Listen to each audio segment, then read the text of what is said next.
there's a part of me that feels like people are going to Dubai dying to go to jail. It's like they really, there's a part of them that really want it. Yeah. And it's like one day, somebody is going to get set, a real example of one day, you know? Yeah. You can't just go to them places and just do them. Why not? You get what I'm saying? If I meet a woman, and I'm establishing something with this woman, I'm not naive to the fact that in that establishing stage, that maybe she might take a little one slap from an old thing or what. I'm not naive to that. Before the fight, there was these accusations of that Daniel's family was doing judge and all of these type of things, putting judge on AJ. But it worked though.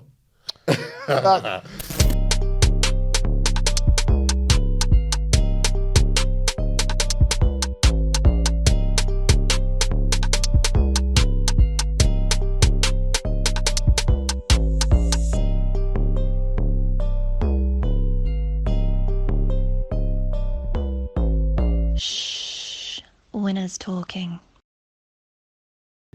10 years now. I think we're around 10 years. These men are the Say like 2014. Yeah. As early as that, bro. That conversation. With Wiley. Huh? Was Wiley the first one? Or was that not HC? That was just you differently. Yeah, so Wiley, it wasn't. Basically, what happened was, what was it? Red Bull did Culture Clash, Yeah. And when I've gone to Culture Clash now, I've seen it deeper than what it actually was. So like, on one side you had Boy Better Know.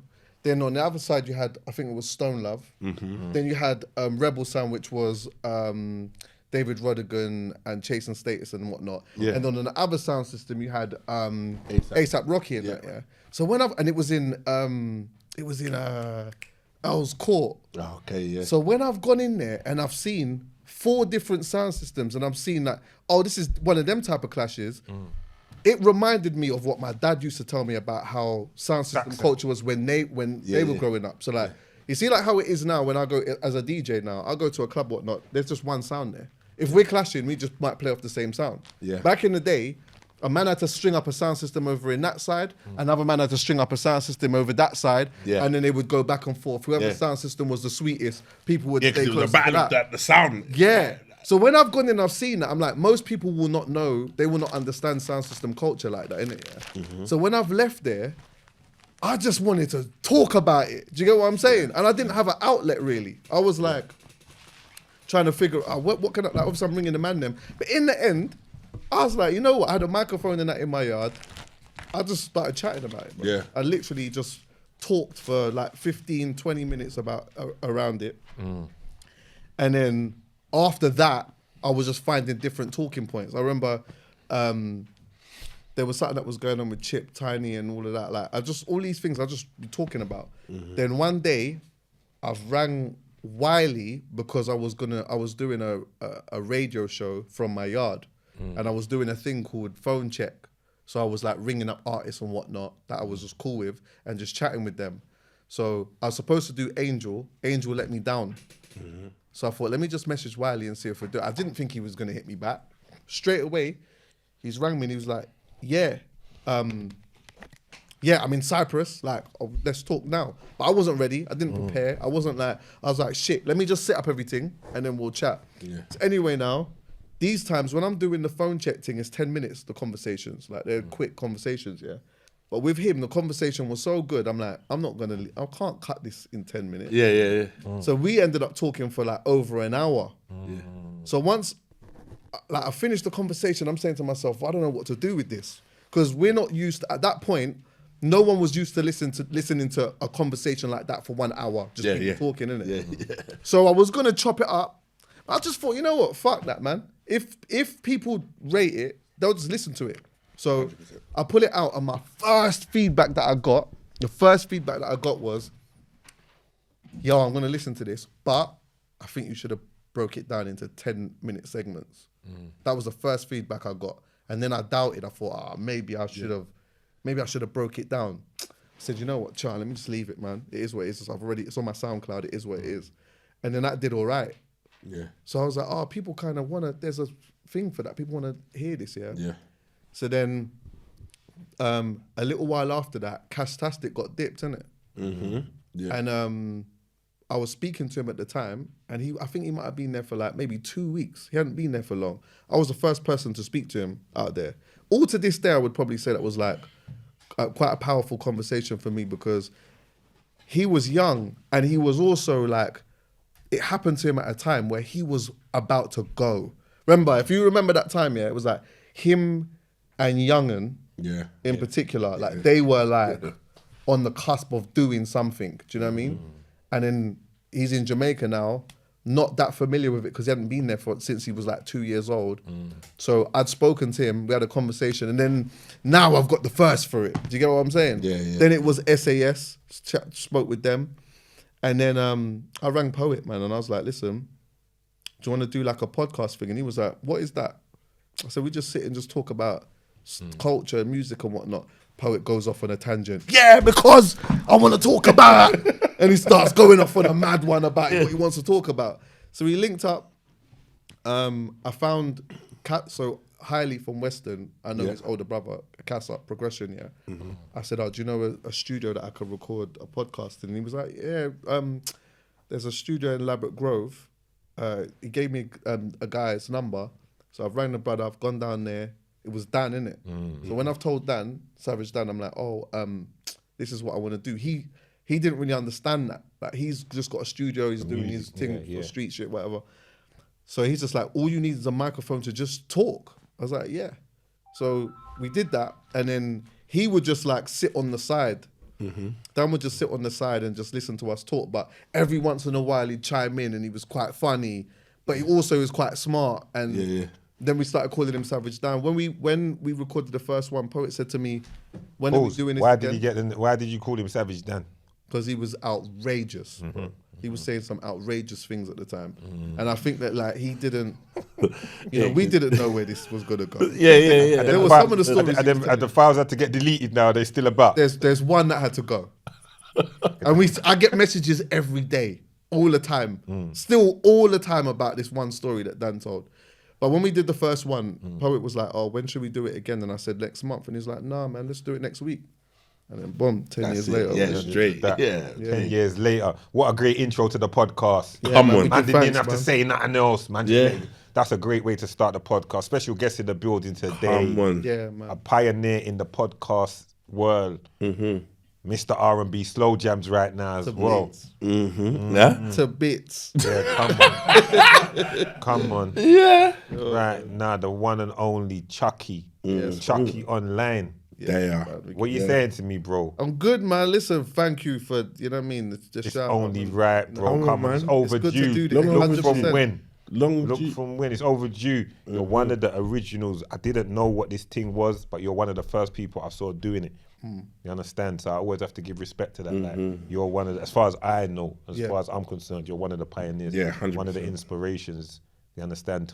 For me to have the concept of doing this. Yeah. Nah, and I appreciate it. And do you know what it is as well? Yeah, I've always been on people that come from certain environments and walks of life and whatnot. Because one of the things I always tell people, yeah, is like where you come from and what you are around more time has monetary value. What we have, where we've come from and the things that we've been around have had that. And so it's good when there's people from different parts of our environment that can come now and sit and have conversation, be honest and open about stuff. You get what I'm saying? Yeah, 100%. Like we can't always just like, sometimes obviously we sit and crack joke and whatever else here, but I love the fact that you like sit down and have some serious conversations. You know what I mean? You're probably at a different, like in a different chapter in your life now. And there's a lot of people that will benefit from hearing them type of conversations. So yeah, man, we give thanks for that. 100, bro. Where the name Chuckie come from? My elders, from where I grew up. So I grew up in Hanwell, Yeah.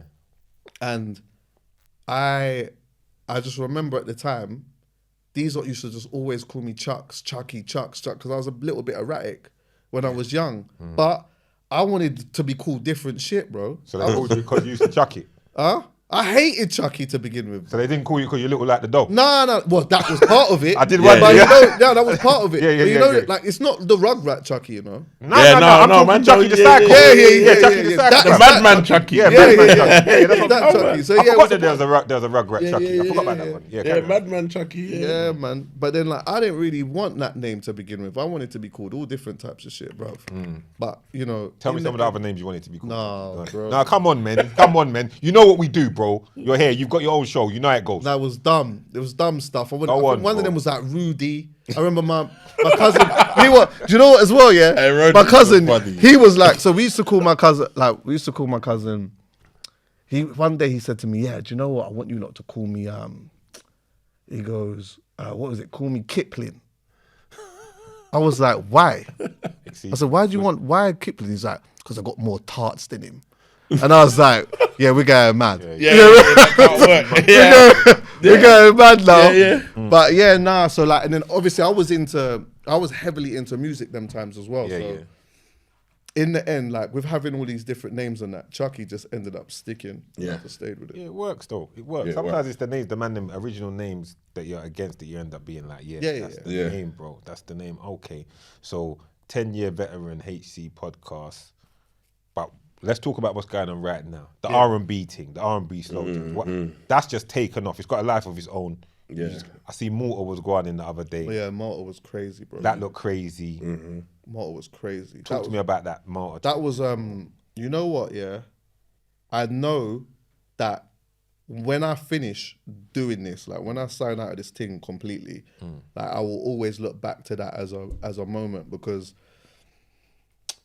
yeah, man, it's crazy to like build something like this, yeah, and then have so many people fly out there and like the vibe be how it actually was. Do you know what I mean? And this was an idea that had come up before where we was talking about it in the group. Oh, like we should do, because in my mind I was like, as we're building this brand, most people will look at America because it's like R&B and slow jams or whatever. Yeah? But I'm saying to myself, we need to look at Europe as the same as we would look at the States. So see, in America, you've got all these different states. Yeah. You've got flipping Seattle, you've got yeah. New York, you've got California. But I'm saying in Europe, we've got all of these places, all of these different cities that we could target. And so if we target all of these places and we can build something there, then when it comes to doing an excursion, we can all pull around. from Yeah, different yeah, places. yeah. It's not just going to be London. Yeah. Do you get what I'm saying? So when the idea of this stuff... Huh? I see what you're on. still. Yeah. So then when Malta became a talking topic, it was like, could we actually pull from these different places, bro? When the tickets came out and we started seeing what was going on with the tickets and whatnot, it was crazy. But the vibe over there was nuts. Yeah. It was What you nuts. say? Pay a gal over there. It was just insane. Like But there was enough man there, Swedish, though. Damn, Holland, France. Yeah, everywhere. Yeah, I can imagine Everywhere. flavors. There was a lot of women there, but also there was like a good amount of guys there too, but they were all there for the right reasons. Though. Yeah, Do you get and what were they I'm saying? global as well? Like you got people that were coming, man, them that were coming from say deep Europe, that coming. Yeah. But also some of the man them The from man here. them and all fly- that. yeah, the man They them were all flying flying out. out. When you Yeah. say they're there for the right reasons, what's the right reasons? To get gal, like? Yeah, and enjoy the nah, R&B nah. because when I 'Cause you know what? When I pull up to Malta next year for R&B Yeah, and slow okay, jams, say- I'm say going for. Yeah, for the. I For the understand. vibes and Obviously. Obviously, yeah, the gal, like, man, them are there for the gal and only. Brother, you know the other day I was going to ask you, I watched one of your things, I see you kick off your traders. I do that all the time. Nah, I was watching when you was chatting to Digger. Yeah. And you had your trainers off. I was saying, man makes himself fully comfortable for the work. I respect yeah. it. Carry on, as you were saying, go on. Nah, see, like, you know what it is? Obviously, I know where there's going to be bare girls and that. Man, them are Man, going them are to gonna come. come. innit? But, like, what I don't want is for, like, a whole load of man them to come and then they make the environment yeah. uncomfortable. Hostile. You get what I'm saying? You don't want that. You Enough don't times where I see, like, some of the man them that come there, yeah, they're on whatever they're on, but ultimately, when the slow jams comes on, bro, people are just in sync. on, it's It got does to be a something niceness. different, bro. Yeah. It's a niceness. It does something different. So, yeah, bro, it was sick. How long you been doing that for, the R&B Slow Jams? We're like approaching 3 years now. It's you, Taser, and Yeah, so it's me. There's a team of us now. It's me, Taser's business partner, my business partner, and then we have James and Tunde that work with us. James and Tunde do Danky. Okay, yeah, I've seen that. Yeah, it's a big deal, brother. It's a big deal. I see the numbers. I see the people in there. What are you saying? What's your relationship status right now? I'm single. Okay, can talk freely. I know you like them big titty things, innit, Chucks? To bits. Come on, say it with chest. Strong areola. With a strong areola as that well. came Don't true be with a shy lot with of the areola. You get what I'm saying? Yeah, man, I'm on that. What, are you on that as well, yeah? Yeah, that's what I'm saying, bro. Because lit up when you said that. Yeah, Come to on, bits. let's That's say my that thing. But is- look, I know what's going to end up happening. What's the that? Most High's going to bless me with a gal with no breasts at all. Mm. And I'm all right with that. Yeah. You can't I'm say all right with that. But you get what I'm saying? Ultimately, I hope this don't come to shoot me in the foot. No. But that's my steez. Yeah. That's my steez. What are you, man, on? Me. I don't mind. A Come little on, mixture bro. of both, you know. Picture this. I like, Best specialist. Yeah, right then. I like a But nice man likes blend. everything though. Man, Of course we like everything. Like my Man wants crossfaders it in the all. middle. Huh? My crossfaders in the middle. But what do you like? like, A little though? back. Huh? What do you like? Like a bit of back and a little breast. So what? Guys, he likes back then, basically. Yeah, you don't want No, to I say. like a bit of both. No, I like a bit of both. Yeah, Nice little you don't want to say it's a back. proportion.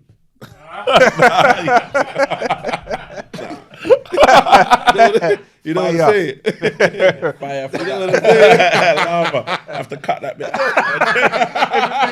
Manscaped.com. The handyman. You've been using yours yet? None of Been man. using that. This is for the quick. This you know, is for- this is I'm for you, trying man. to- When I'm you just trying want to go the, around the quick other clean way. shave, the For quick me, everything it's just a thing like when I start to see the regrowth on the head top, straight in. straight in. Dog, you've Zip, been zip. extra clean recently, though. Yeah, that's probably why. Dog, you've This been is the extra new. clean. Remember, I got a few Yeah, Manscaped they ain't bit. I got the catch shave. you. I got the beard Normally, you thing. catch 20% slipping discount on on the one day. week Winners. still. Come on. You're on a 20% 6-week streak discount. still. I'm on a 6-week. Yeah, you're on a 6-week streak still. Listen, Clean. I say it I know again. where we crap up, man. 20% discount when you use the code winners. The handyman. That's just for the stubble. New product. Soon as you see a little stubble, you just run it over with the Run it over handyman. that. 20% discount. We use the And then code rinse winners.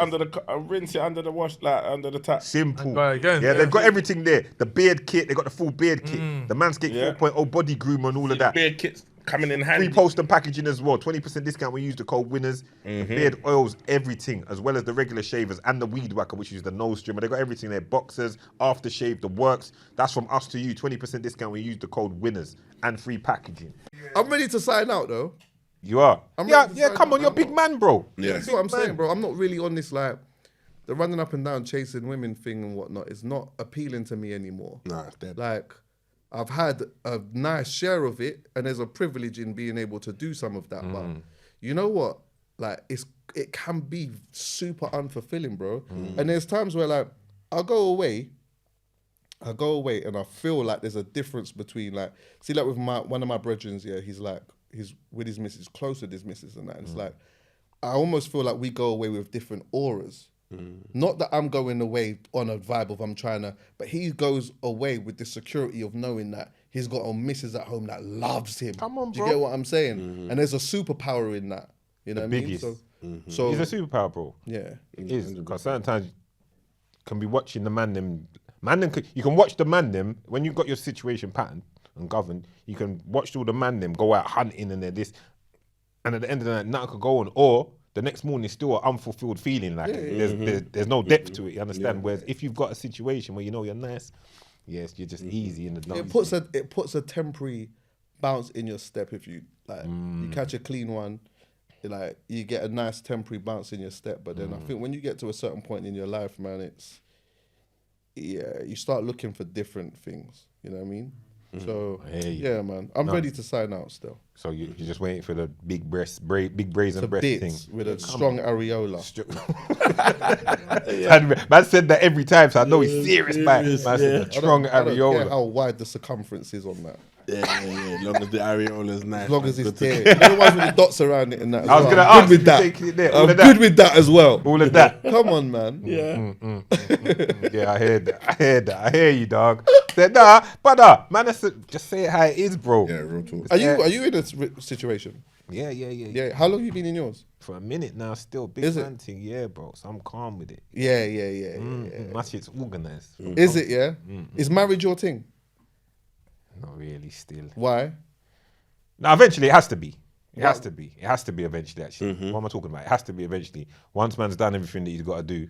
The only reason why I probe you on that is because I think sometimes we think that when you get married, there's things that you can't do. But if you're in a relationship, you can't like there's no real difference there. All you're doing is essentially just saying, you get what I'm saying? I think with marriage, like I don't know if it's the same for P or yourself, but I think with marriage, it's one of them things with me. Like I remember with one of my early relationships, I was like, yeah, I want to marry this girl, do all of that.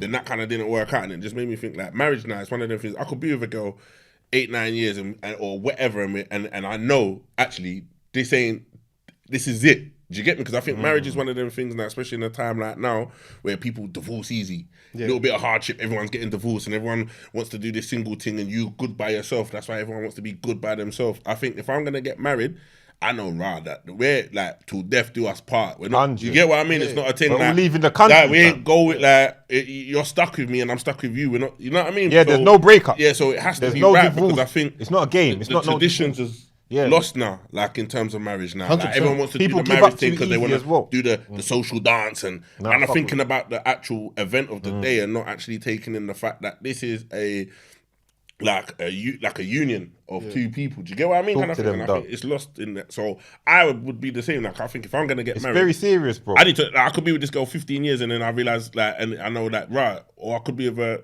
8 years and I realize or 5 years and I realize. But I think it's one of them things. It's not that you should be serious and then all of a sudden the next step is we propose and then everyone expects like Love Island. Everyone's like, oh, will you be my girl? Like all of that, and it's all like stages that you have to get through to get to that final stage. Like, nah, just got to be organic. 100%. One thing I will say though, I definitely understand the financial element of it. Like, I met somebody who was in a situation with, he's been with his missus for a long time, but they come from two different walks of life. So he comes from essentially poverty, but he's done all right now, whereas she comes from middle class. Yeah. And so her family immediately is on, when you're getting married, you've been together for a long period of time. He's looking at, we don't even have a yard yet. So you're talking about getting married, this is going to cost me X amount of money. I can't even justify flinging this amount of money on a wedding to... when we don't even have a house. Let's get a yard. Let's do those type of things first. Let's have the foundations built properly, and then we can start looking at doing that. True. It goes to what Doug said. A lot of people are doing it for the wrong reasons. If it's that important, go registry office. Yeah, and I say that. If they're not happy with that, then it's not for the right reasons. They want not necessarily a some people don't want marriage. They want the wedding. Right then. 100%. And even more so right now too. You see, in this time now, if anything, people want to be able to show it on Instagram. That's what we're like. That's what I was saying. Like the dance, the reception dance, and everyone dance and like this and whatever. And it's not for the right reasons. Do you get what I mean? It's got to be the right reasons. It's got to be the right reasons. It's got to be for love. Like, because then what's the point? If it's not for the right reasons, any bit of hardship with divorcing, and it's not even about who takes what, but it's just... That's just such a long process. It's so harder than when you're binded in like that. What if we got a house? Because I'm on that old business shit. I'm on that forever shit. If I'm getting married, it's forever, bro. It's not no gimmick. I'm on that. It's got to be like what the older generations were on shit. I'm on that. Like, okay, this is us. Boom, boom. That's it.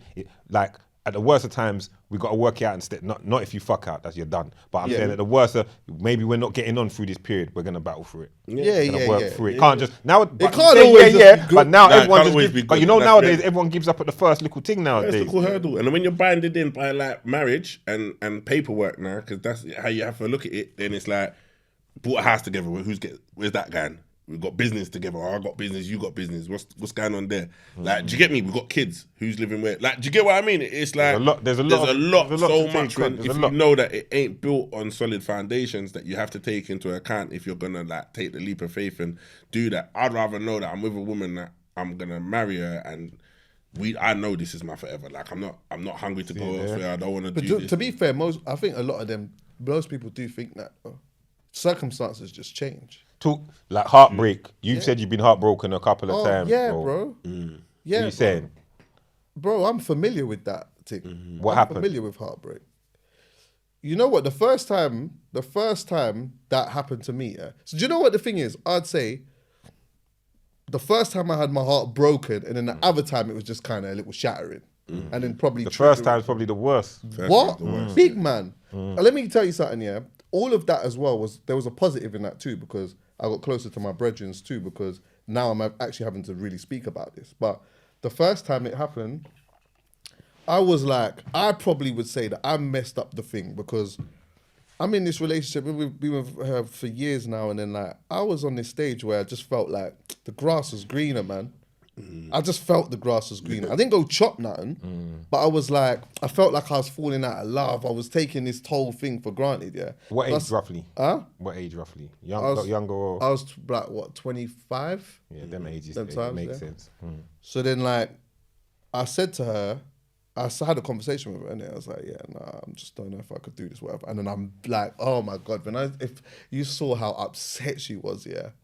But I had to stand on it, innit? I was like, nah, I just can't. Like, so then anyway, now we're going through that. I'm handling her emotions and whatever. And then like, I stopped hearing from her for a little bit. Then all of a sudden I started thinking, nah, do you know what? Nah, I love her, you know? I just thought, I remember waking up one day thinking, I love her. I love her. I need her back. She's gone on holiday. Nah. Yeah, I need her back quickly. yeah. I don't know what's going on. Where was she Spain? Yeah. I need her back Holiday. quick. I've had an epiphany fast. Yeah. So anyway, when she's come back now, like I've sat down with her and I just told her, nah, I feel like I made a mistake. Boom. So we've got back together now. But now, like I've kicked into a different gear into this relationship now because I'm like, I'm really in and I'm really invested. I thought that I didn't want to be with her, but now I really do. Yeah. That little time apart made me really, really want to be around her. So, you know, we were like, everything was fine. And I thought everything was just sick. And then literally, she rings me and we're talking on the phone and she's like, you know what? I don't even think I want to be in this anymore. And I was like, why? And her thing was like, when we were together, I felt like I couldn't live without you. But when you broke up with me, you made me realize I could live without you. And I just don't think that this is the right thing for me.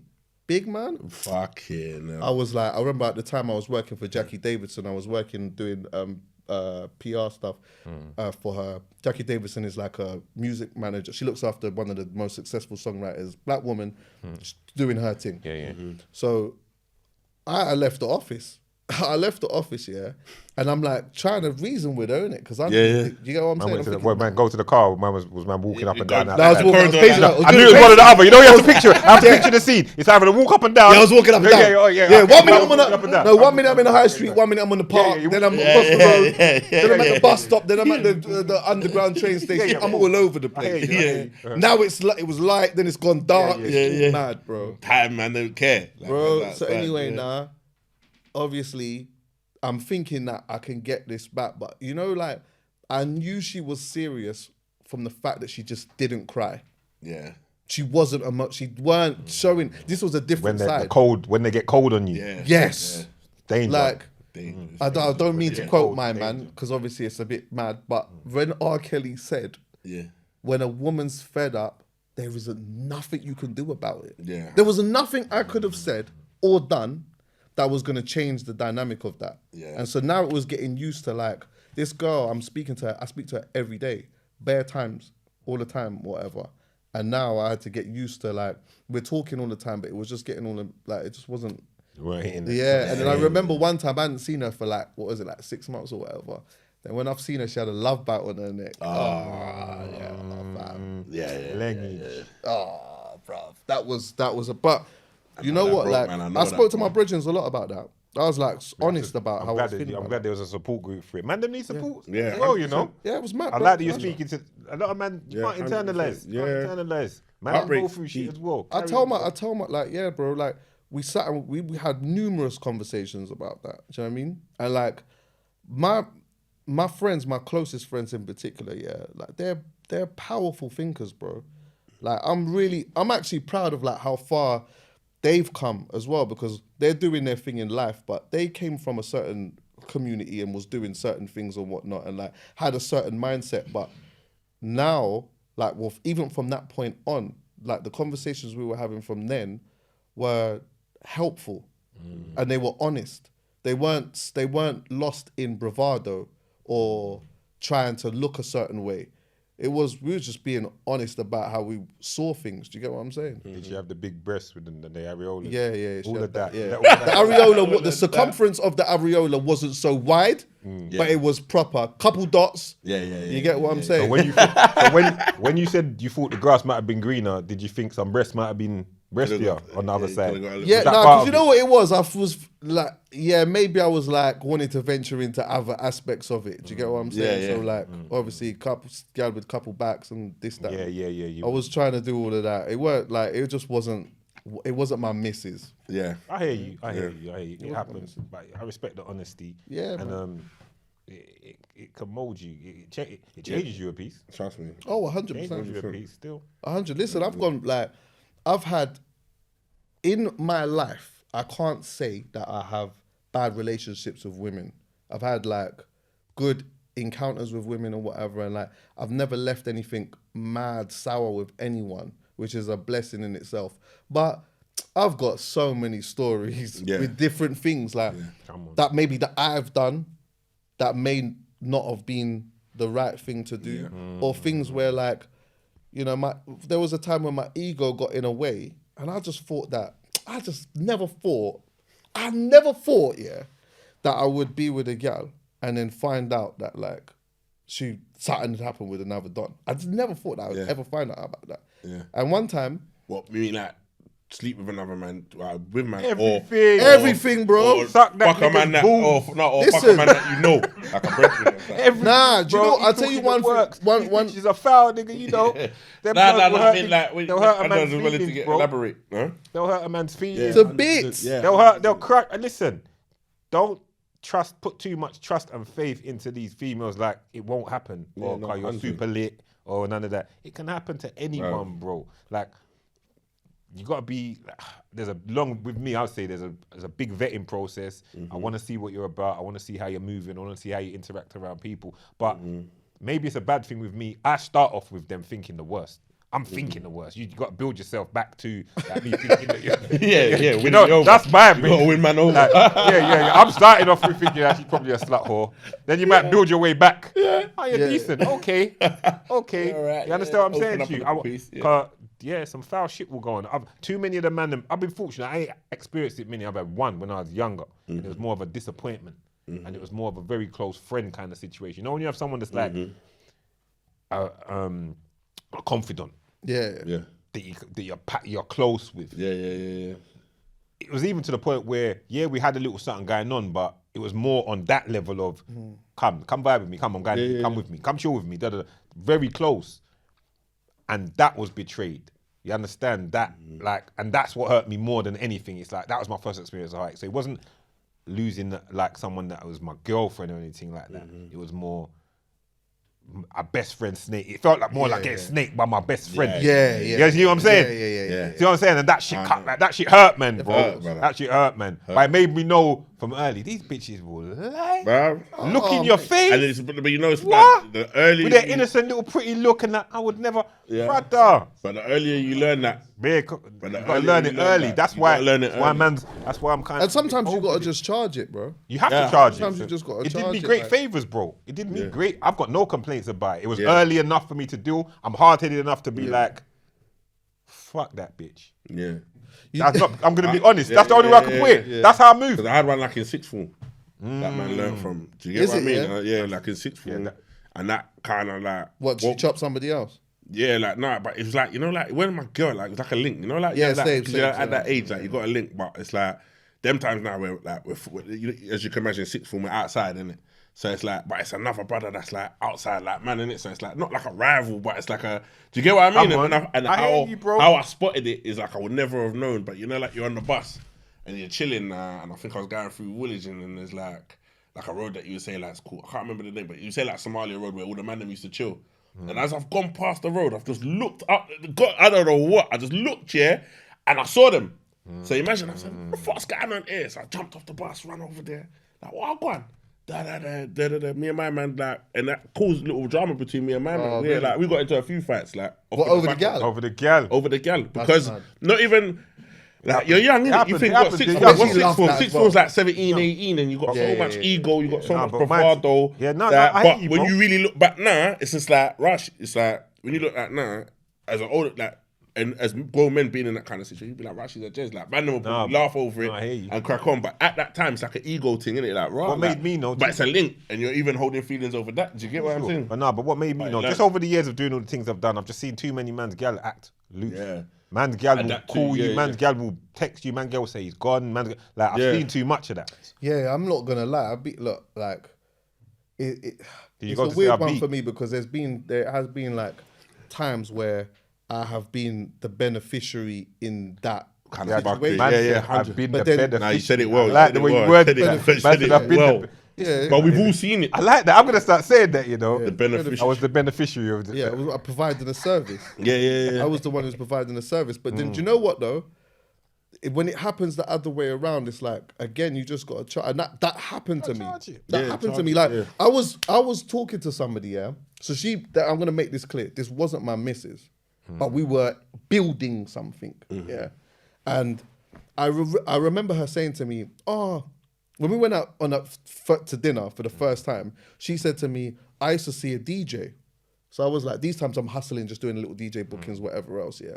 So I'm like, who's the DJ? But she wouldn't tell me. But I didn't want to make it awkward. I don't know why I didn't press her on that. But I just didn't want to, she didn't want to say, we were having a good time. I didn't even know where this was going anyway. So I just kind of met her. So I just let that go. So anyway, me and her's vibes and we're talking every day, whatnot. Now we're going and doing things. I'm going to her yard, but these times I'm doing the gentleman thing. I'm not even going for no panaan bread or nothing. Yeah, I'm just man. vibing Yeah, with her. playing the long game. Yeah, I'm playing the long game because I'm thinking this is me. Like, I'm loving this. I'm chatting to my brethren about all the time, all of this. Yeah, Areola circumference. yeah. No, I hadn't seen the areola yet, but I had You a. can see the had kind a of. feeling. Yeah, I get got that. yeah. Man, look at man's hands. Man. Yeah, I could see like you could see shadows. You get what I'm saying? There's a shadow, so there's stuff going on. We have to wait. Yes. So anyway, now one day I had a book. Like this was the days of like. Do you remember Mustard Bar, Departure Lounge, all this? Yeah. City, Yeah, whatever? yeah. So I've done Mustard Bar now. So she messaged me, whatever. So she's hit me at like 5 a.m. saying, I hope you get home safe, blah, blah. So I'm like, yeah, I'm on my way home. Boom. So I've got home. Then I've woken up in the morning. She messaged me. She said, oh, like, babes, it's snowing outside. So if you step outside, be careful, it's snowing and whatnot. But I ain't hit her back yet. I've just seen the message. So anyway, now, I'm lying in my bed, yeah, and something said to me, who's this DJ? Yeah. Do you get what I'm saying? I hear you. Who's I the hear you. DJ? I hear you. Yeah. I don't know why this day, but something just said, who's the DJ? Yeah. So before I've even responded back to this now, I said, you know what, let me go on Facebook now, because it's Facebook days, isn't it? Yeah. So I've gone on Facebook and I said to myself, I'm going to scroll until I see one DJ. Yeah. If I don't know him, if I know him, I'm going to shout him. If I don't know him, I'm going to let it go and I'm going to park it forever. Yeah. So I'm doing some scrolling now, whatnot, and I see one brother that goes to my gym. So I know him, innit? So I'm saying, all right, cool. So I've rang him now, we're talking on the phone and whatnot, and I said to him, I need a CRB check. He said, oh, what's going on? I said, do you know? Then I've told him the girl's name. He said to me, these was his exact words. Oh, it's mad that you mention her. I was at her yard last night beating it still. Fuck. No, wait. You ain't done. But she's cool though. He says she's cool though. He goes, what it is, it's true I got a girl in that. I was checking her from before, but I couldn't commit because I'm in a relationship. Hadn't seen her for a little while. Yeah. I'm on the A406 driving past or whatnot. I thought, let me just hit her. She was free. She told me to pull up, so I just went there and beat it. Why? So I'm saying to him, no, and I just... He knew why. He knew why. You know what? He knew what he was doing. I give man He the knew what black- he was He's doing. thinking, how did he fucking connect the Way. dots and ring me? Yes, Yeah. but he knew. Chuckie, You know what it was? way. He didn't like in that moment. He overly cooked what was Yeah, going he on was- because he yeah, didn't yeah, want me to have a slice. He try to break yeah, down, yeah. he try to give you the news, but calmly though. innit? Listen, He bro. try- But this wasn't a heartbreak because I didn't know her like that. But it stung Yeah. like to bits. Look at disappointment, man. She's hit me at 5 a.m, big man. So what are you telling me that that's when my man he's left? Yeah, and yeah, whatnot? yeah, You yeah. get See what I'm Yeah. saying? Think- But don't underestimate the ruthlessness at Yeah. times, you know. Big man, it was The skullduggery of it. crazy. So I've rang my Yeah. bona fide brethren because she's ringing me now. You see her conscience is like, Yeah. she's rang me, I ain't answered. Then she's ringing me again. I ain't answered, so but I've rang my bona fide, and I'm saying to him, bro, I've told him what's happened and that he can't believe it. So I'm saying, what do I do? Because you know what it is. That's what I was going to ask you. In this situation, do you take your turn or do you allow it or do you move it? I'm the category guy because What do you mean by category guy? Let me break it down to you mildly, not too much because I'm not giving away the categories. I've always said I'm not doing it. Females you need to put females in categories. That's what I do. Wait, before you go in, we've been here, but if you haven't watched it, go back and watch some of the other old episodes. Yeah, and watch my grilling as well when I did grilling. grilling. Categories. You got to put them in certain categories. I'm not going to name all of them, but you should. Are you not going to know? This is that we're going to talk on. You should know the categories, Chuckie. If you don't know about categories, you need to know. Should I give them some of the categories? Give them some because you've dropped it before. You have dropped it before, and we have got it. Yeah, the man them should know, but like you've got to know where like some chicks they're only there one purpose, and you can never get into the next category where we can hang out in public. So you could just be that category. The late night link. The late night link. Can't be seen with you. I'm just coming in your yard for smashings or vice versa. Right. Category up, we can hang out a piece, but really it's just smashings. You've notched off too many of the man them, but you're good. But you can. You're good enough to step out. Yeah, you can step out a piece, but I wouldn't want to bump into certain man with you because it's a bit mad. Yeah. And so it builds up. But to move, certain gal can't move up a category. Yeah, and a gal can come down a category. Yeah. Someone that you might think, she's the one. But you might say one thing and you're like, you want to get me. Boom. But then certain man, you might see a man, that's your bottom tier category, moving like she's top tier. You know what I mean? The thing is though, like, obviously you have to be fair in it though. You can't. You have to be fair. When you just meet someone, when you meet somebody, it's hard to just categorize them if you don't know. Yeah, no, 100%. But you've got to listen. But then it's even like what even like what my man said when he said, I just linked it. So he's got her in that. He's got her in the category. But then it's like you're looking at it like, this one's actually. I could put her in this one. Yeah. He helped you out. Do you know what though? I'm gonna be honest. He helps you out. No cap though. No cap. Like, you know what? If I didn't hit, like, I'm not naive to the fact that, like, if I meet a woman, and I'm establishing something with this woman, I'm not naive to the fact that in that establishing stage, that maybe she might take a little one slap from an old thing or what. I'm not naive to that. I always say when you meet people, they're not fully single. I always say that. When you meet people, they're never fully single. All it is if that is going to be whatever that's going to be, that's fine. I just don't want to know about that. I don't want to hear about it because if I hear about it, it's going to affect everything. Now, the reason why I say that is because if I don't know about that, but then we establish that we are a thing, there's nothing to say that she's gonna go and do what she's like. I got a couple of friends in particular, like one person in mind, she's my absolute dog. When she's single, she's outside doing whatever it is that she's doing. And even when she's in dating mode, she might go back to what old thing. She don't want to do the numbers thing and all of that, But you see, when she's in a relationship, it's impossible. So I look at it like that a little bit. Like, I'm not naive to that, but it's just if I find out about it, it's going to affect everything. And ultimately, it did because you know what? My thing was when I'm speaking to her, I didn't want to mash up my man's thing. I didn't want him to feel like he's just told me something and now I've gone back and told him. I didn't want to come across as a gal clown like that. But we've been talking every day. So there needs to be a conversation that's going to happen. I need her to know that something wasn't, you get what I'm saying? I'm privy to something. So we've talked about that. Anyway, I've distanced myself from the girl and she's come to a thing that I was doing maybe like a month and a half later looking absolutely sensational. And my brethren's come up to me and he goes to me, he's mentioned the girl's name. He said, is she here? I was like, what? I don't know why. And he said, can I just move to her? And she just said that she knew him already because I'd always talk about him, innit? So when he's realised it's her, he's like, bro, I think she's here. So when I've seen her, she looks incredible. So anyway, we're sitting down and we're reasoning and whatnot. And I said, you know what, let me see if I can park it. Let me see if I can park it. I found out about it. Let me see if I can park it, So I've tried to park it. Me and her just talking, reasoning again and whatnot. We've gone back to Oasis now. Now I'm on areola mode now. I'm on areola mode. Man, I'm I'm on that, So I'm on that mode, But then do you know what, mid vibe, I'm like, I just thought my man was here. I hear that. I hear that. Big man, I just put the Calvins back on. Yeah. Yeah, and I just got up and I just bounced. Yeah. No, I hear that, bro. And then when we spoke on the phone, I said to her, hear what, yeah? You might have moved past it. Yeah? It's gonna get to a point where it's almost gonna be unfair for you. If I can't get past it, Yeah. I don't want to be in a situation where we're going out to dinner, we're holding the vibes now, and then all of a sudden I turn salty because I'm thinking about my Yeah, man, like get a flashback. this is our foundation is messed up now, so we can't even adventure this now. Yeah. Do you understand what I'm saying? Nah, fully get it. Of course, Fully man, she get could it. never be man's girl after man was legging it down and then she's messaging you after he's gone. Brother, she's in the top bottom tier category. Yeah. You might be, you might take your turn. You understand if you choose to go that way and just whatever, but you can't rate her again because you know what it is with me. It's the deception.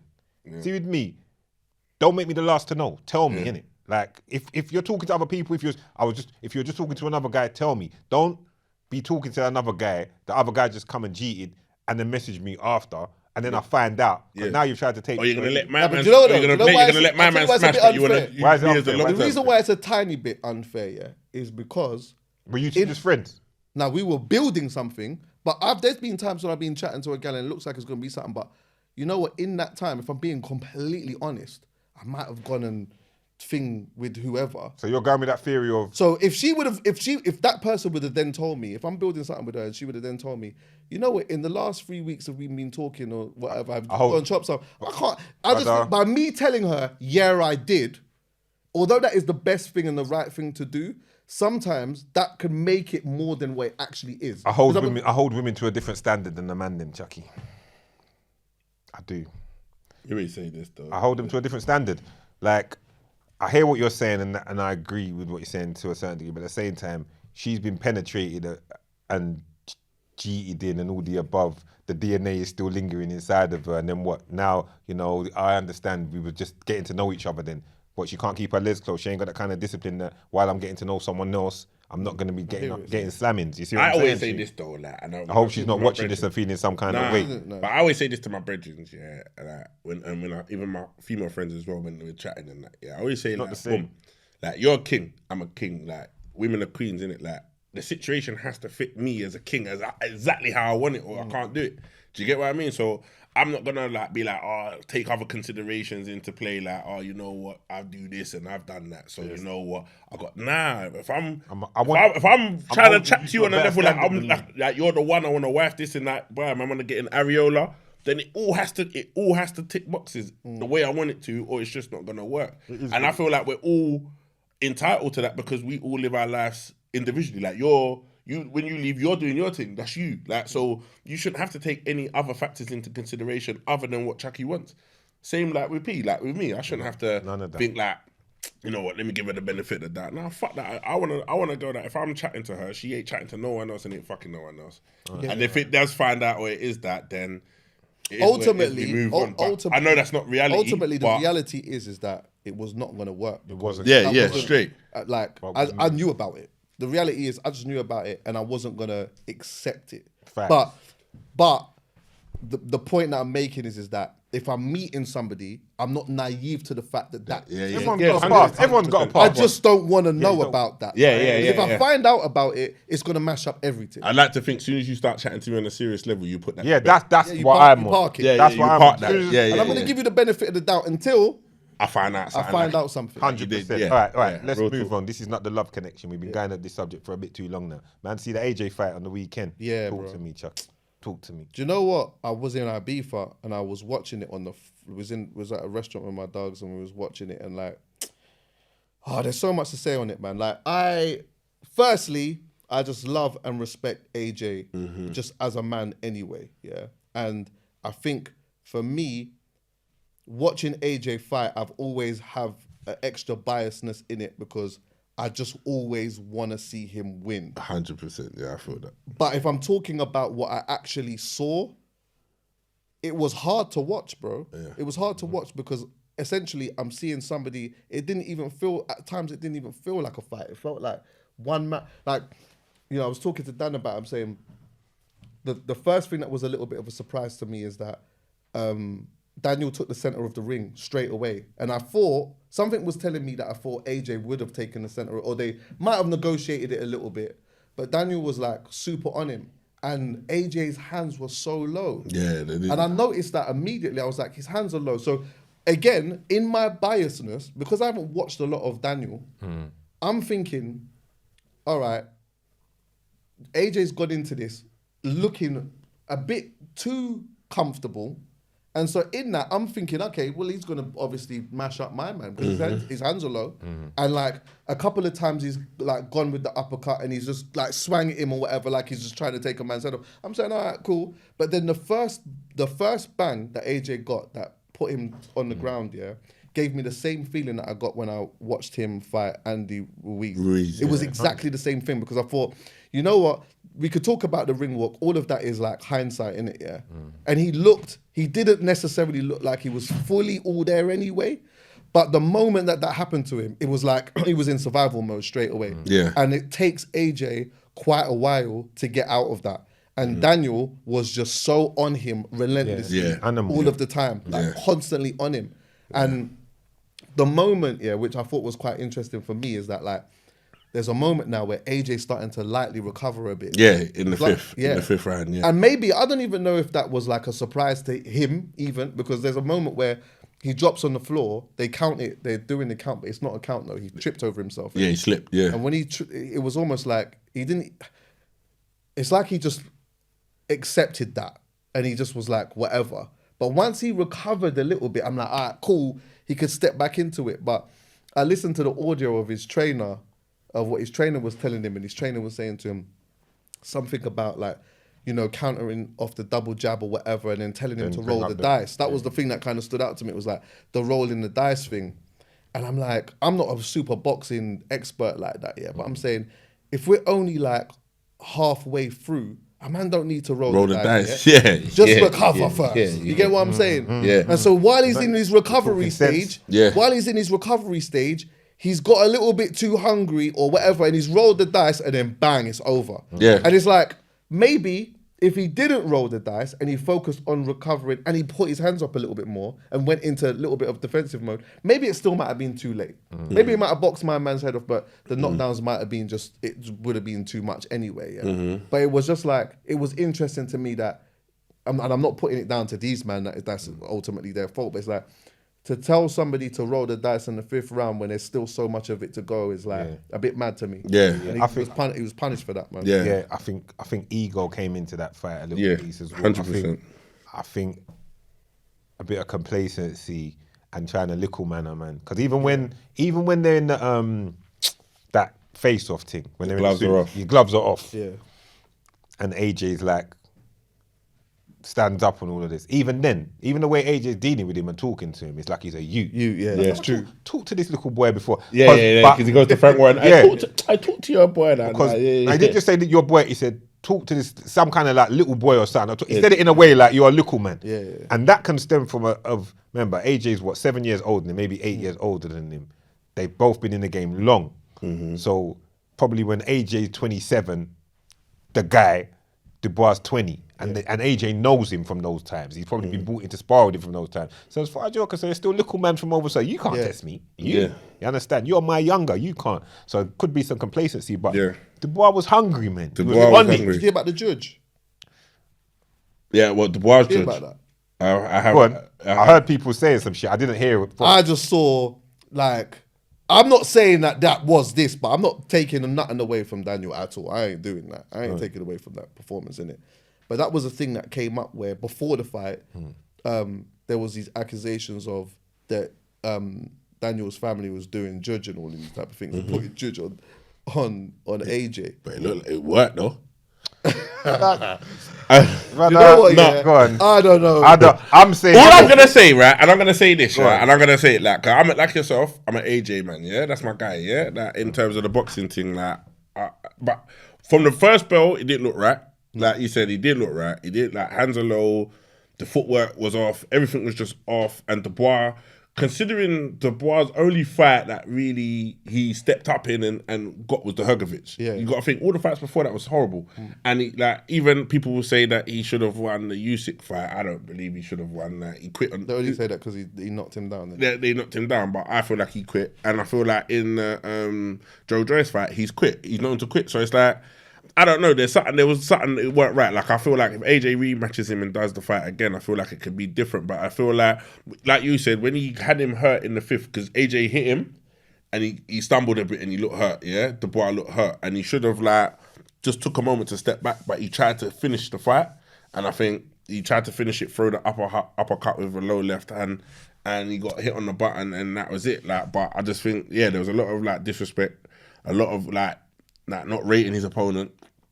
Do you know what? This definitely, like, because the narrative was gonna be, it was shaping up for him to do this a third time, get all the belts a third time and that, yeah.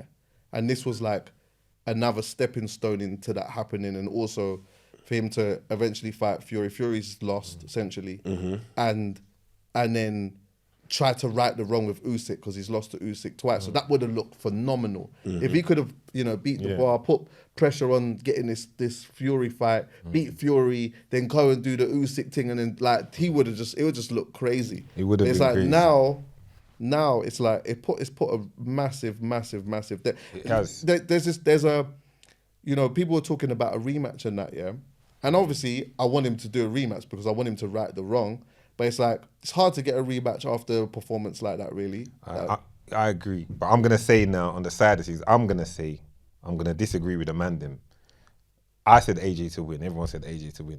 I'm going to disagree with the man them on this, what you're saying. I'm going to say, man them ain't rating Dubois properly. No. Dubois, listen, Dubois, I get Dubois, yeah? See Dubois.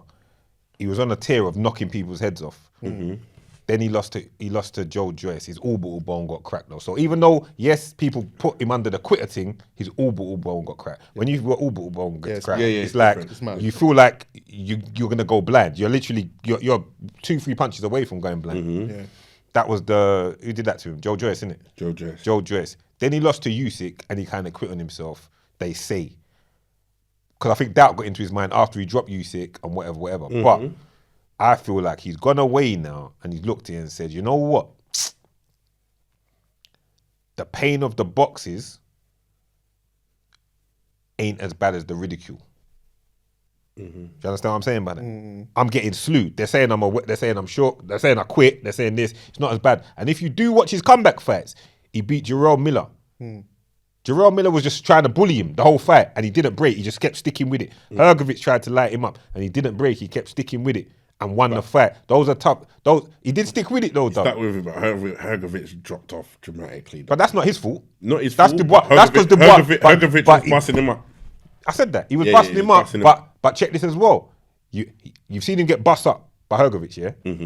You've seen him get boxed up by Joe Joyce. I think he's come back. He's gone away. He started his rebuild. He's beat Miller. He's beat thing, and now he's beat AJ, and he beat AJ. We can't say he didn't. Yeah, you can't say he didn't. You can't say he didn't. Man can say Judge. Man can say this. Man can say that. But he beat AJ. But I would have liked to have beat AJ in AJ that came and showed up. Like, you can only beat what's in front of you. I know, but it's the bad day at office. It's the bad day at office. You can't with this in any sport essentially. You can only when beat you what's are in front on of you. when you are on your own. So whether it be flipping boxing, tennis, like it's on you essentially to be motivated in that moment in time, regardless of how whatever is going on. You have to be motivated. And I think, this is not to say that AJ isn't motivated, but I think like if I'm to be objective, and we've mentioned this before, it's like sometimes I do feel as though beforehand AJ is on smoke mode. And then sometimes when he gets in the ring, he's not on smoke mode anymore. He's on trying to win and he's doing the chess match thing or whatever. And you can see that he's so keen on learning. Like he wants to listen. Like if you give him advice, he's gonna try to follow the advice. He's really, really keen. But I do almost feel like there's this balance, where you're obviously you've got to do what you need to do, but the eye of the tiger needs to be really in there. Yeah. You get what I'm saying? Yeah. Like sometimes when I see him in there, he just seems like he's just being nice. Yeah. You get what I'm saying? He's being just a little bit too nice and whatnot. Now you can't be overly bad, aggressive but you got- or overly emotional because you're just gonna get you're gonna get knocked out even You easier. have that killer instinct. Yeah, it's like, so for me, it's like, you know what? I can't even I can never say with AJ, oh, you know what? I like a man needs to like beat a better side of A. He beat what's in front of him. You get what I'm saying? Bro, and AJ check this as well. From the other side of things, yeah, Dubois the champion. You know, they made him walk out second. And walk out first. You know, the champion's meant to come out first. Yeah. The whole thing was designed around AJ's homecoming, and this is what's going to be the next step. So Dubois probably sitting there thinking the whole time like, write me off, write me off, 100%. write me off. And do you know what? And do you know Write what? me off See and with that, watch. because I thought about that as well, yeah. And I know that like AJ probably doesn't really care about that aspect so much, yeah. I think that might be a business thing. I don't know. I think what it's a that business. is, You know what AJ is like? AJ's a very a nice person, bro. Yeah, yeah. Like he's a good guy. I don't think he's gonna be really. I don't think he's think gonna be that's too hurt. hell bent on like coming basically. out last Yeah, and that's doing all it. that That's type hurt. of thing. But you know what? In this context, I think he should have just came out first. I think so. Like, come out first. Do Because I think it would have helped that underdog feeling. Yeah, Yeah, be yeah. the It would underdog. help. But coming out, it's more pressure on you when you're coming out of like, this is. And when you're trying this to, is the and next in the step. heavyweight division, you're trying to little man and all of that, and any punch can end the fight at any given time. And any fighter that is fighting AJ will always, you know, like they always say there's a puncher's chance, yeah. But with AJ, they will always feel like if I can get him, I've definitely got him. Now. Yeah. You get what I'm saying? Yeah, like yeah. I definitely got him. With Fury, for a while, some people would say it's a bit techy because he's like. He can be, he's as His tough as recovery's nails or quick. whatever. His recovery's, whatever. But it's like with AJ, you know, some people are saying that like a good fight now still would be for AJ to fight Wilder. That's what I've been saying. Yeah. And like I'm saying, I'm sure Wilder has been talking about retirement. He doesn't seem like he's too on it. The money, However, though, the money, the bread. the bread, yeah, but also, you know what? While Wilder might even take that fight, even more so now, is because he'll be thinking, all I need Land is just one. They've one of always these. said one punch. one of them. Just one of these. One just rap, stay in the yeah. mix. Just stay in the mix and just one of these. And if AJ don't have his hands up, he's not boxing smart or whatnot, then you know, the writing could be on the wall. But you know what? Listen, man, AJ's I'm been a G. always supporting AJ. I'm always supporting AJ. In my ideal world, AJ will like right all the wrongs, come back and win everything. But I just think like obviously something's got to happen. Something's got to happen. There can't be that inconsistency at the moment of being in there and feeling like 1 minute he's like super on smoke and the next minute he's not really. Yeah, and but it's like, but it's that. You know what tricked us? The opponents. You managed to remember AJ's last 3 fights was Warlin, Francis Ngannou that's never really boxed. Yeah. And I can't remember who the other brother was. He went there was someone after Frank. Yeah, the white brother. the white, yeah. No, that was Otto Warlin. Otto Wallin, that's it. And then there was another one. Was it Franklin, Otto Warlin, then Ngannou? I can't remember. it was was- Otto Wallin and then Ngannou. No, it was a Garner then or Wyland because Was it? No. it Ngannou wasn't. was last. Yeah, the last fight that he just Google took that. off the back of this. Before Dubois, it was Ngannou. Ngannou, yeah. And that's what fooled the people them and made the people them say, right, he's back. Even me. I thought it was Made him say, no, he's That's back. that's because But that comes to the same performance. thing. That's because of The Ngannou's performance with Yes, Fury. well, so Fury made this happen because Fury made Ngannou look like, okay, but really Ngannou's a novice boxer, bro. So AJ did with him exactly what he should because AJ is a world-class top 5 boxer and Ngannou wouldn't even be ranked in the top 50, bro. No. You see what I'm saying? So he just smoked him like he's supposed to do. But when it comes to that real acid test, the last one was probably Franklin. And I was ringside in that, and that was kind of competitive. It was competitive because AJ was a bit more tentative, a bit more cautious. With Dubois now, he's a hitter, bro. He's a hitter. You know what it is though? And he came in Again, mad heavy as well. I would love to sit down and go through the psychology of like certain fighters, especially AJ. I think when I sit down with AJ again, that might be an angle that I might go down a little bit, but I think I'll be intrigued to find out like what the mindset is going into those type of fights because like AJ has done so well financially That's out of big boxing, part of it. and like some people will always say that you know, once you start making millions out of a thing, hard to it's train hard the to thing, get be the yourself thing. back into that mode. Mode, But yeah. you know what? I think maybe I don't necessarily know how Floyd has done that. How Bro, Floyd I went can and did it. But I do think that one of the methods is, you see, when you start making all of that dough and you have all of that notoriety, you got to put yourself maybe in a mindset of being scared to death that this whole thing is going to be taken away from Literally. you. And somebody's going to take your life. No, literally. Like, I'm going into this. I'm like, Literally. this Literally. dude is going to kill me. This dude is going to kill me. But Floyd And he's is going to different. take my Different. family and away. this guy is training harder than me. Yeah. But Yeah. the thing is, it's hard to the pressure. Like AJ's been running it for how long? How many years is AJ running it for? Years, bro. 2012. Do you know the pressure 12, 13 of years. being the guy on top of fighting and everything else he's doing? It's mad pressure, bro. So to train, do everything else you're doing, and be the champion, and he's fought all of these people. Plus age is coming now. You're getting older. You're the guy. So the hungry lions are watching you. You're not even watching them. You know, Yeah. they've been watching you for how long? They got bare tape How of you. long? Dubois been watching you and scheming on you for how long? How long? You see what I'm saying? So he's Yeah, ready yeah, now. yeah. It's his The bar moment. broke through. Look how long ago the bar broke through. Yeah, exactly. So Bar's had 21 fights, 22 now with like 20 knockouts. Yeah, and they've been looking at AJ from a long time. So that's They've been another eyeing thing. him up from you know long that you're time, waiting your bro. whole life Life for this for this moment. moment. Whereas it's- AJ there's almost an imbalance there, isn't it? But that's why the There has to greats be a are changing great. of the guard. That's why those greats are great, though. Yeah. Because when you are in your greatness and you're excelling in your greatness, there are going to be people that are plotting on you constantly. Every And day. so there's And that's a what way made you got to Mayweather, find the bro. way to stay within that. You know, one of the things that really made me look quite deeply about the pressure of being AJ, yeah, was when he fought Usyk the first time in Tottenham Stadium, yeah. And I remember, like, people that were more casual fans, to them, they were looking at this as AJ's gonna win. This, what's the capacity of Tottenham? It's like 76,000. Yeah, it's something massive. Something Yeah, along something Yeah. in and around that. Do you know how much people that is? yeah. Being in a stadium here where there's like 76,000 people or whatever, even Wembley Stadium, that's 90,000 people, yeah. And 95% of those people are in there for you. They are thinking that you are going to win. Now, seeing AJ lose that, yeah, in that arena must have been like, no matter how much money you make, yeah, for a moment, it must feel so heavy to deal with that.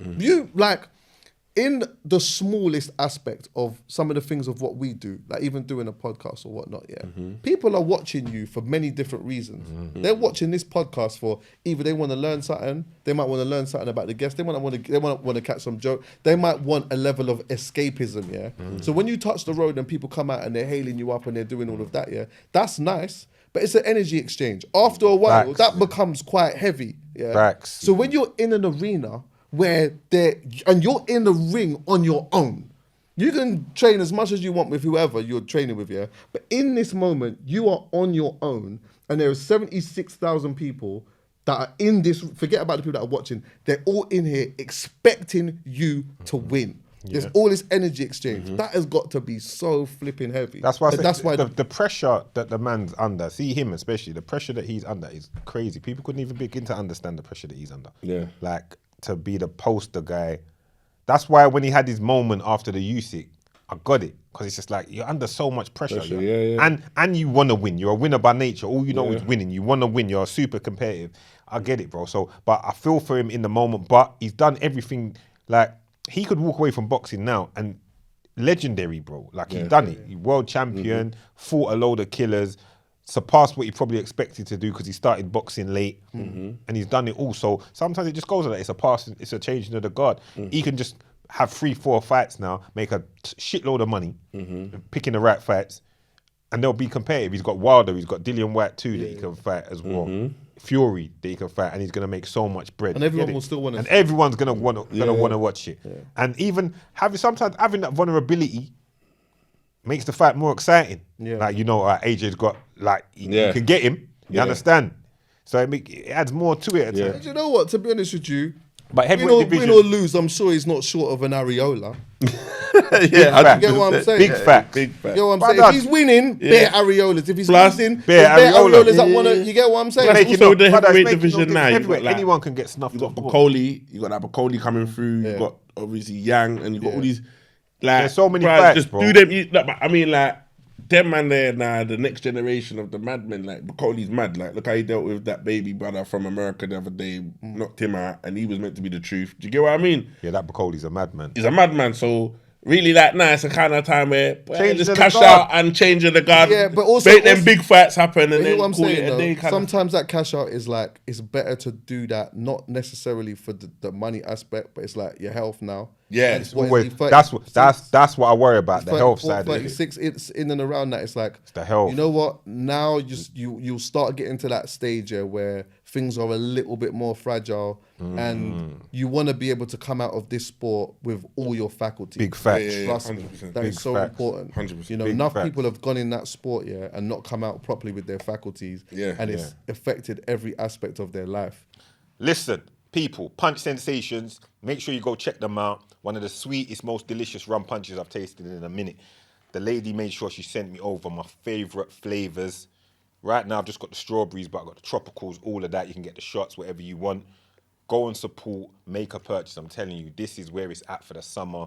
You get your package, freeze it. The shots come in a little bottle, them deliciousness. Fresh from yard, but from ends. It's the hustle assessor. Make sure you make your purchase, yeah? Stat. Do you know what it is? Yeah, it's mad. I don't know. Do you know what? When I watched that, I watched him punch this Don, and I'm just speculating here, but the way that this whole setup was, it looked like that Don wasn't even really a part of anything. It looked like there was a madness that was going on. Tion's in a big state of emotion, and he's on whatever he's on, smoke. He's walked up, there's a dude in his face, and he's banged him. And if that is the case, I just think that is mad, yeah. But I understand that obviously you can be in this high in emotion and these type of things happen or whatnot. But it's like on the other side of it, I'm like, there's a part of me that feels like people are going to Dubai dying to go to jail. It's like they really, there's a part of them that really want it. Yeah. And it's like one day somebody is going to get set, a real example of one day, you know. Yeah. You can't just go to them places and just do them. Why not? You Yeah, get what I'm saying? can't. They're just in life anyway. It's still all mad to just be walking around and just bang somebody in the face. But I don't really know the context of all I would that. just say for the bros, them in general, like you lot, you've got too much going on, man. Too much. Too much to yeah. lose. You've attained a level of success. You need better people around you, better advisors around you, or just have a moment and just think, because so much to lose. Yeah. You shouldn't even, I don't know, man. Personally, And I don't know. And just like Chuckie saying and yourself, like the thing with Dubai, when you get caught, they're fucking you up, like in that sense. Do you get what I mean? Like it all well and good you thinking you can get away with that moment and then slide out and whatever, but in Dubai you can't play them games out there, man. Do you know what I'm gonna do though? I will park the Dubai thing just for a second because I do think it's just important that like there are, when I speak to a lot of artists here, especially the ones that are like up and coming, but they're making bread now. Like they are now starting to excel to a place where they can get out of their community, or they can live somewhere different or whatnot. Bare of them, I pull to the side and I say to them, "Yo, this thing doesn't always last forever. You see, when you got the money and whatnot, have you it's important to be putting money in certain places and looking up, because one thing that they're gonna want is to attain a certain lifestyle for a long period of time. Once it doesn't, once things start slowing down, that's a real thing, yeah? So being able to put yourself in a place where you've got an opportunity where you can be a little bit more financially stable when things are not going well. It's an amazing opportunity to do that, yeah? But then the other side of it is like, and I also understand that when you do come from a certain place, it isn't as easy to just switch off all of the years that you've known to be a certain way. But there has to be some type of conversation in understanding how to regulate emotions in a certain way. Do you know what I mean? Because in that way, you're the breadwinner, you're doing what you're doing, yeah? You've got so much on the line that it's not even just necessarily about you. It's about your family. It's about your parents. It's about if you go to jail, if you go to jail or this thing gets taken away from you, the people that you love and that you're taking care of, who like the immediate, so it could be like your mum or your dad or whoever those people are, then everyone is affected by that, and then that's going to affect you even more because then now you feel like you not only lost what you could have had, but now you almost feel like a letdown to the people that are. One of the other bros should be throwing hands for you, baby. Yeah, 100%. Let's get to it. One of the other man them should be throwing the hands. He's not meant to be throwing hands. If it's me, I'm not meant to be throwing the hands. Yes, I know. We know I can bang out people. I can throw hands. But one of the other bros is meant to be saying, "Nah, bro, don't do that. Fall back." You understand? You. Furthermore, we're getting you out. We're getting you out. All right, we're getting you out of it. You understand? Let the man them deal with this. You understand? Because at the end of the day, that should be how it should be. Protect the king. What it should be, yeah. Obviously, I'm not promoting it, but this is what it should be. You see, when it starts going like that, there should be a protocol in place. If anything starts getting mad, one of the man then walk him out immediately. When it starts getting mad, walk him out. So then when we start getting to what we need to get to, that footage doesn't include no one. Yeah. There's cameras everywhere. But I will say this: certain times as a general, you're like, you can't. I'm not gonna make man them do nothing I won't do myself. Yeah. But the man them know I'll do it, so they should still tell me to get out. They know we know what you do. We know. Yeah. But we've got this because too much to lose. You're the franchise. Let's get you out of it. I agree with you. And you know what as well, yeah? Because this is how I respect Tion as well. Is that like he's got so far without having to. Obviously, he's had his isms and schisms or whatever, yeah. But what they come from is so mad, you know. Like it's so mad. Enough man around them's probably got licked down, and on the other side, where people have got licked down. He's got so far and done so well. Yeah. At this point, like these little isms and schisms can't affect the man, like make you step out of your circle. Yeah. Do you get what I'm saying? Stay within your kingdom, man. Like, and 100%. You don't need to. Those type of things. Yak. And sometimes not stay in your yard, but sometimes be very selective of where you're going. Yeah. Not saying you never know what can happen anywhere. You could step out there right now and something on, but I just say like, the devil's outside, man. So sometimes 100%. You have to just try and be like as cool as possible. You understand? But listen, man, we're big supporters of all the. 100%. We want to see all of the man. When we say these things, it's because we want the best for them. You understand? 100%. I know that's where you're coming from. I know that's where I'm coming from. Was my man singing good at the thing? Liam Gallagher. I didn't listen to it because I was busy. At what? I didn't even see it properly. At the fight? Yeah. I didn't see it. Because Donny was fighting. I was at the Don Strap. Did you hear about what they were doing with the hotels, by the way? No. So when they announced the Oasis thing and that, people that had booked people's hotels. They cancelled people's hotels and that, and then put them back on for like X20. Yeah, mad. Crazy. Yeah, tried to say that there was a glitch in the system and that. This is what happens when you live in a capitalist society, though. You get what I'm saying? Like, all of a sudden, it's mad to think here that like you could get a flight to go somewhere, but something could happen and someone might just say, do you know what? No, let's just make that more expensive. Someone could just say, one day, if bare of us went out and said, do you know what, fucking, there's a shortage, like, let's go and get some strawberries. Everyone was on strawberries now. Yeah. Let's just go. Somebody would just wake up and say, oh, is that what everyone's on? Everyone's on strawberries and that? Yeah. All right, cool. That's £15 now. Yeah. Mad. Yeah. It's crazy, bro. Inflation is... But I don't really check for, like, Oasis and them, man. Obviously, I don't really check for them like that, but I know it's a big thing that they're doing or whatever else. But... yeah, like I just think that they're gonna end up probably doing a tour and falling out. Man's got two. Yeah, because what? So Noel and Liam are back together like a brethren now. They're brothers, isn't it? Yeah, they're brothers. No, but I mean like they're back getting on. They were like one man is gonna drop out of that. Yeah. Trust me, they're gonna do a few shows and then after a while, kicking off. If they're doing a worldwide thing, like if they're doing 4 nights at the O2, that can maybe cut through. But if they're traveling, going Europe, going here, there, and everywhere, no. Well, let me tell you something. Go on, say it quickly, because I got something else I want to ask you. Because fuck them, man. We're going to get back to the culture. No, I was going to just divert it into something else about music because I was just like, either way, it's sick that it's so hard to sell tickets right now. Like, on one side, there's a lot of money, and on the other side, there's nothing. A lot of artists are struggling right now. The music industry as a whole is in an absolute shambles. Yeah. There's a lot of keeping up with appearances right now. Yeah. Not much artists are making any money, especially the our ones. It's almost like a black button's being switched off at the moment. It's crazy. So people are now having to regroup and find out different ways to be able to do that. There's a lot of shows, tours that are being cancelled and stuff. People announcing dates and whatever else. So if you are able to sell tickets and stuff, that's great. But I do think right now a lot of artists are gonna have to rethink their strategy and how they're gonna do. Some of them are gonna have to take a little humbling.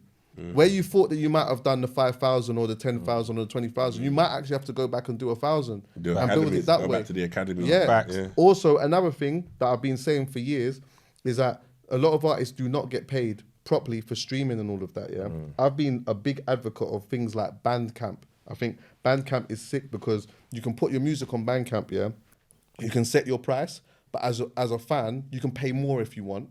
I can pay whatever I want for that thing, and then on top of that, you get access to the data. So when you then drop something else or whatnot, you can contact your customers and your fans or whatever, and I just think that like some of them need to go back to Old school ways. yeah, just going back to their core, Yeah. as opposed to like focusing on the noise. If you're focusing on the noise and the numbers and the game, you're gonna lose. Facts. But one artist that's doing well numbers wise and selling out shows, his album's gonna be out by the time this come out. Nines. Oh, Look yeah, while you're 100%. ahead. Looking forward to that project. That's gonna be out. When's it out? Friday. This comes out Sunday, so it'll be out already. Yeah. Everyone, make sure you run that up. Sold at the O2 as well, innit? Sold at the O2 in minutes, bro. Selling. That's what I'm saying. It's a certain man have still got. Do you know how amazing it levels. is? Like right now, where the industry is in such a bad place, in a terrible, shocking place, that he can do that today. It's insane. The O2, it's insane.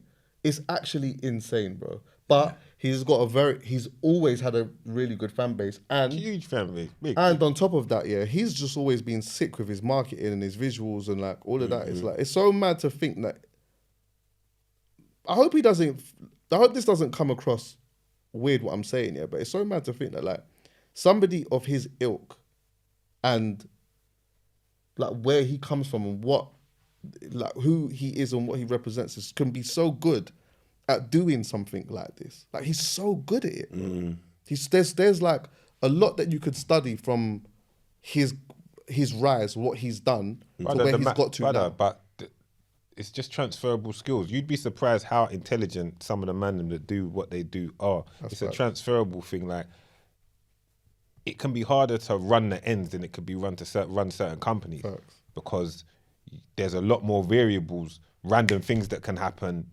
Like the team that to work if you ain't a conventional team, your brain's ticking. So you got to market, and plus there's so many people doing what you do. You've got to find a way to stand out and be the best. And now it's opportunity. Sometimes man might be born on an estate, but if you put him in another environment, he was born there and given that level of education, he's going to excel. So I think it's just transferable skills when it comes to them, man. There, a lot of street guys or guys from them worlds are fucking smart guys, bro. It's just when the opportunity presents itself, bam. You understand? We'll show how intelligent we can be. You've seen it over and over again in the States. We've not seen it so much here, but now it's coming to fruition. We're seeing it here with the guys.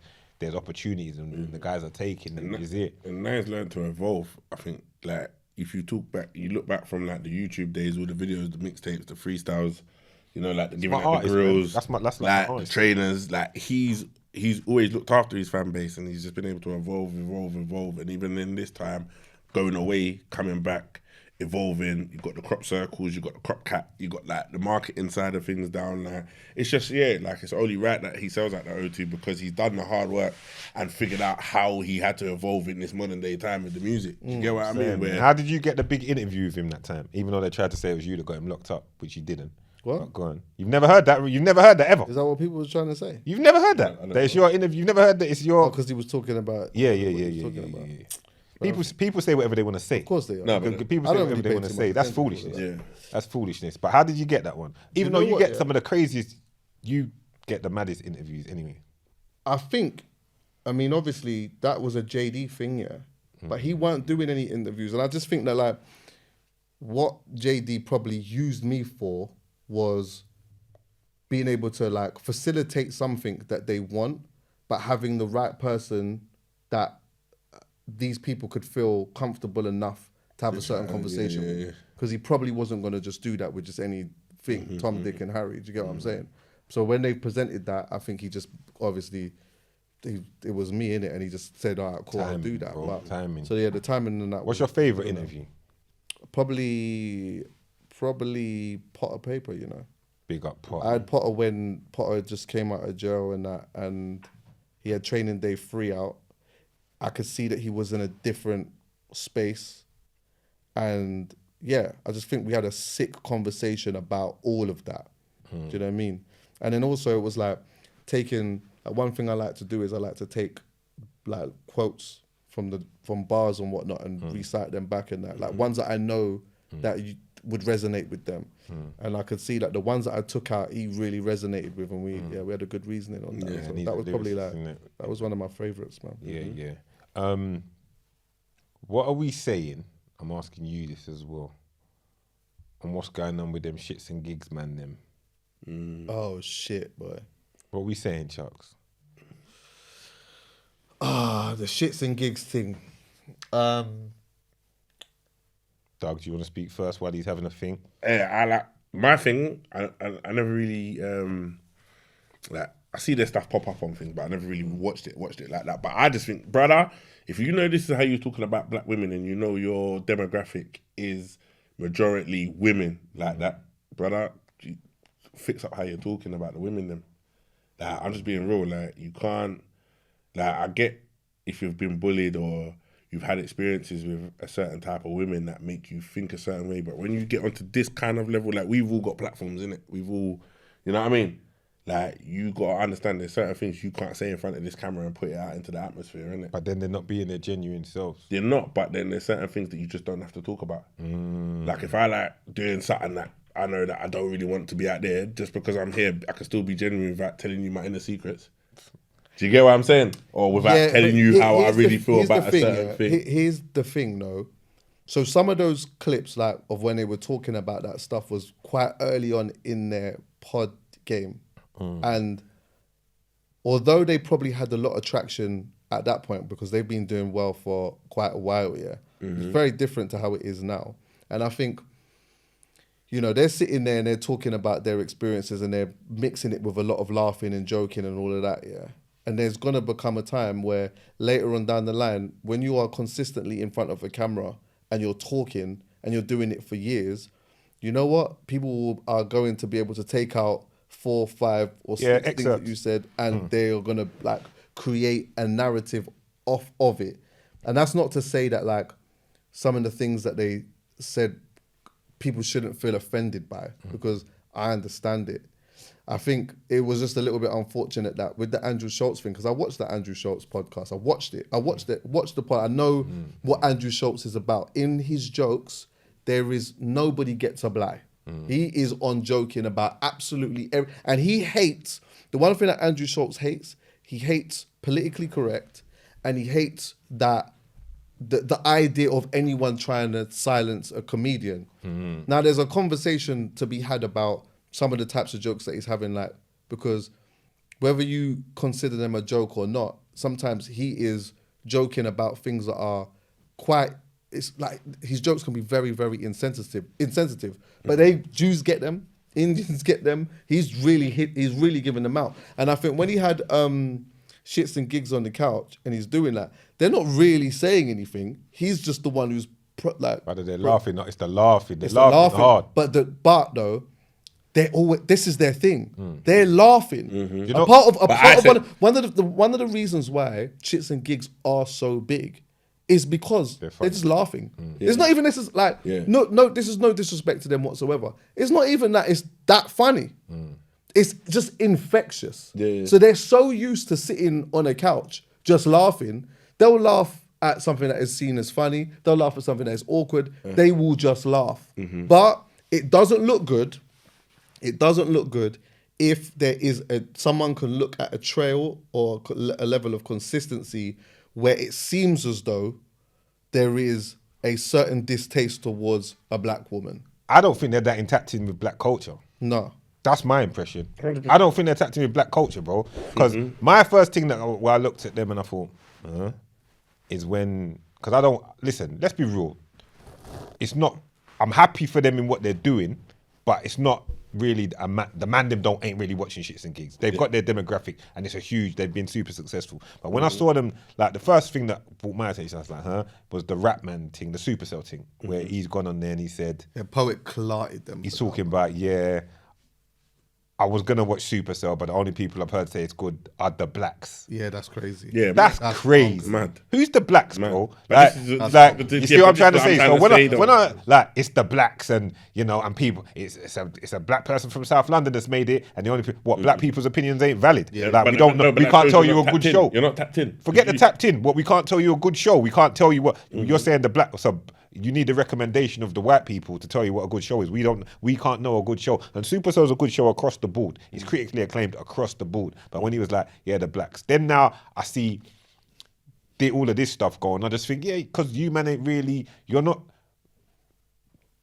I don't want to say you're not part of the culture, but I know the culture I'm talking about when I say this. I'm talking, the scene, the culture, what's really going on. You lot are probably in a different kind of world, and that's fine because everyone has to live their own life. But when I hear that, the blacks, and then I see them too much laughing at a comedian's allowed to be a comedian. You can laugh at comedians' joke. A man will make inappropriate jokes. That's what comedians do. But if you know your audience, here's the thing. I think the apology is what fucked it up. Yeah, 100%. That's what really fucked it. But The then apology was just said- like a joke thing. I said to Sam, And then also deleting it was even. And deleting it. And But I also, said to Sam, but why even in that go on. instance when the comedian ran the joke, I said if that was me and P in that situation, we would have gone into a thing where we would have run a joke with each other, but to reverse that, like, boy, I don't know about all of that, and like you would react. Do you get me? I'm not gonna sit there and giggle over something unless I really genuinely feel that way about it. Like, do you get what I mean? And I think that's the realness of it. Like, regardless of what they say, the apology taking that The back. benefit of the doubt can go in the room. I can give them the benefit of the doubt. in that context, I could give them the benefit. Yeah, of the same. doubt there. I can give the benefit of the doubt. Here's It's the where apology, it's bro. techie, yeah. So like, this is me being objective here. Yeah, it's like being black. Like we all have different. Like there's all different types of black experiences, isn't it? Yeah. Every black experience isn't necessarily the same. Facts. However, when you have a certain black experience that is, I guess, outside of a certain culture, you have to be very mindful when you're talking about a certain thing. Do you get what I'm saying? Otherwise, it can be seen a certain way. And I think that has been their hindrance. Their black experience is valid. 100. But you know what?